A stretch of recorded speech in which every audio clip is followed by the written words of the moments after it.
Hi everyone, it's Andrew, and with my new glasses on, which is pretty exciting. Means I can see what I'm doing a little bit better. And a quick update. It's my turn to update you on the bench stuff, which is basically the Mog project at the moment. Not a great deal has happened. I've taken the back off. Yeah, not a great deal has happened. I've been busy doing other rigs, and I'm in the middle of stripping down the 10.2 because that's been out in the chalk quarries and things like that. So, not been doing a huge amount of stuff with this. What I have achieved with it is, first of all, I've put the G-made springs back on the back. I don't think I had this done last time, but in the end, with the carb on, with the box on, and especially if I put a battery on the back, it just collapsed the back. Well, effectively it collapsed the back more than the front, so the truck was sitting a bit funny. So I've put the soft G-made springs back in, and they were in the front originally, and it's softened it down nicely. So with the back on, the truck sits about level, and there's still quite a lot of absorbency, quite a lot of travel left, so it's not going to crash out and stuff. So that was one thing. I've also been messing about with the interior. That was really the point of this update, was to let you know that I'm starting the interior. I've got the Range Rover interior now.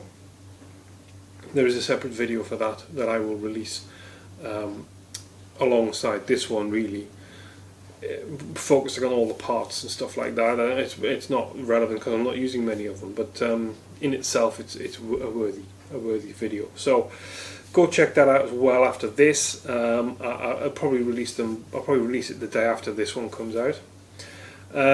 So what have I done with this so far? Now the cab has been a bit interesting. Let me take the cab off and I'll get the camera in close so you can see the kind of obstacles that I'm having to work around. Now, what I think, what I was going to try and show you before Igor got in the act, is the kind of layout that we've got on the chassis to deal with. To put the carb in place,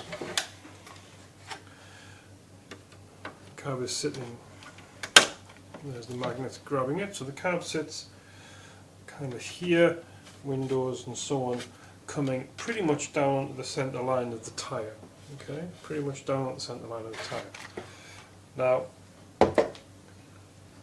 that of course is the shocks and the servo location. So they are pretty close to being in on the action, right? They're going to be in on the interior, and to that effect, I've cut a floor template out, which sits in the truck like so. So much so that Igor here, when he sits down, he's going to be sitting kind of against, he sits kind of in this position, which makes it a little bit awkward. He may have to kind of, in a slightly undignified manner, straddle the shock tower. You know, he's going to have to sit, or whoever I'm going to put in here is going to have to sit pretty much wrapped around the shock tower. So there is a physical issue. Let me just put the cab back on with the floor, and then we'll see. I'll get a shot through the window of how much this intrudes. Yeah, so maybe you can see the black, the other shock tower. This is, you're looking pretty much straight at the side of the truck, so the angle is. Yeah, the shock towers are quite prominent. They're going to be quite prominent. I can't hide them really, and the servo just about. But certainly in terms of getting the seat in, getting the figure in, they're going to be something of a puzzle. Now, to do all of this, what I've wanted to just want to quickly show you how I'm kind of assembling this project. The floor is a really simple piece of styrene cut out, you know, and test fitted back and forward. So I just put some tape on the bottom, and I would mark out on here, roughly speaking, where I was going to cut within that marked out area, test fit, and eventually kind of work out exactly what I needed to cut. This is the servo is going to sit here. Obviously the shock towers go in there, and this is a cut through because of the wire coming out the side of the servo. The trick I find is making sure you keep consistent with the side you're cutting, especially when you've got an asymmetrical layout. The motor is asymmetrically laid out in the chassis, so and obviously you've got a cable here on one side only, so you can't flip the floor over and expect it to fit. So keep it consistent, always put the same side down, the same side underneath the cab. The seat, now this is from the Range Rover interior, so let me just get the floor out and I'll show you roughly how this bit works. Right, so the Range Rover interior is pretty cool. It comes in a couple of parts. It comes with a frame you have to make up. So it's got a couple of pieces, you just pop them together, it's no big deal.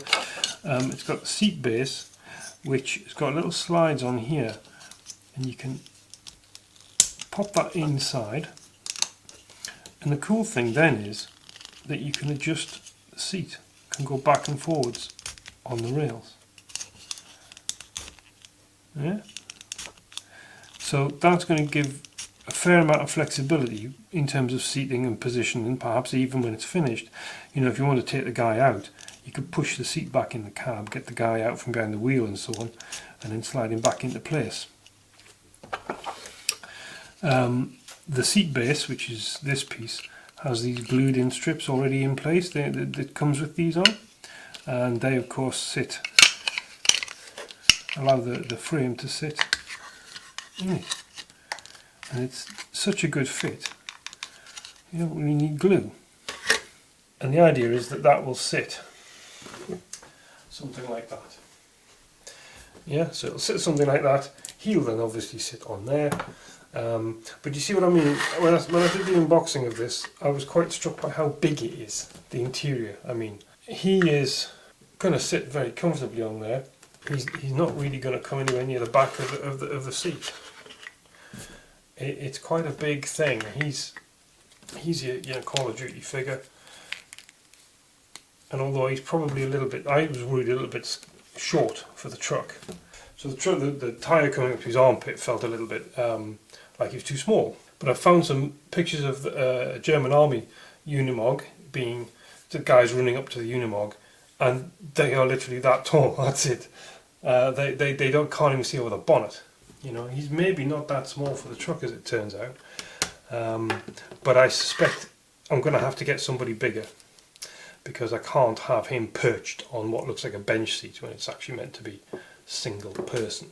In terms of the cab size, well, the seats aren't too bad. So if you look at, if I put this upside down for now, so you can kind of, so to have one seat here is not too bad, and then the other seat there, I think there's, you know, transmission tunnel gear sticks and so on in the middle. They're going to be, you know, I think the seats and the cab are about the same scale. I do like, which is what I wanted these for. I wanted them to look big and chunky and fill the cab, be proper, you know. So he I think is just, I think this scale of figure is just going to look a bit lost in there, isn't he? His little head sticking up, I know. I think he's going to look a little bit lost.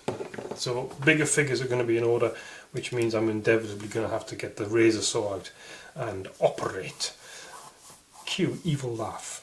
But there you go. So that's where I'm up to with this. I've got my kids staying with me now for this week, so I haven't been able to do a great deal. And hopefully in 2 weeks I might have a bit more of a built-up interior to show you, and maybe a different figure, having solved that problem.